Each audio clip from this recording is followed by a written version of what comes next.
បាទបងប្អូនខ្ញុំមើលឃើញអាប៉ុសទូទស្សន៍មួយវីដេអូអ្នកអត់គ្រប់ទឹកហ្នឹងវីដេអូមកសង្កេតយកមកចូលកម្មវិធីទូទស្សន៍គេនិយាយថាប្រាក់ខែរបស់ទាហានកម្ពុជាយើងប្រាក់ខែមួយខែ800បាត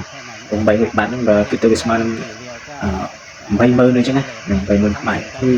វាយកអ្នកដែលវិភាគអ្នកដែលល្ងងយកមកនិយាយក្នុងប៉ុសទូទស្សន៍សូមបកស្រាយដែលខ្ញុំដឹងយល់ដឹងពីក្បាលកតុយស្អីមកខ្ញុំដឹងពីសង្គមយ៉ាងម៉េចទៅយ៉ាងម៉េចហើយកម្ពុជារាល់ថ្ងៃហ្នឹងគឺថាប្រាក់ខែ800បាតដូចវានិយាយហ្នឹងលោកនេះជឿទូទាំងប្រទេសវានិយាយបងប្អូនមិនយល់ពីពួកអានេះវាខ្ញុំយល់តែអ្នកដែលល្ងងដែលដឹងអីដែលចេះតែនិយាយតាមការឃើញតាមការសម័យរបស់វាយកមកចេញតាមប៉ុសទូទស្សន៍តាមអីហើយអាសាចេញទៀតណាអាមួយហ្នឹង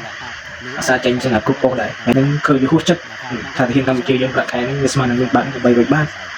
វាស្មើនឹង80000ខ្មែរវាអត់យល់ប្រាក់ខែទាហានរបស់យើងរបស់ពលរដ្ឋរបស់យើងទាបបំផុតក៏1លានជាងដែរ1លាន200000 1លាន30000ហើយយកមកនិយាយ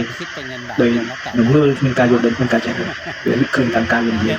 បងប្អូនវាយកតែពួកអ្នកដែលអត់ដឹងអ្នកអត់ចេះយកមកវាងងវានឹងនិយាយបកស្រាយឲ្យវិធីគេវាស្ដាប់ទូទៅប្រទេសវានឹងឈួតតាមចឹងទៅបងប្អូនហើយវានិយាយទៅថាដោយសារតែលុយខែបោះតាកងទ័ពកម្ពុជាយើងតិចនឹងហើយបានដើរដួសទឹកតាមជក់ភ្នំតាមទលំភ្នំយកមកផឹកយកមកហូបយកមកអីចឹងបងប្អូនអាពួកនឹងវាលងងចេញមកសម្ដានងងចេញមកនិយាយគ្មានវិជាជីវៈនិយាយគ្មានការចេះដឹងមិនដឹងមិនច្បាស់យកមកនិយាយបងប្អូនពួកនឹងវាឈួត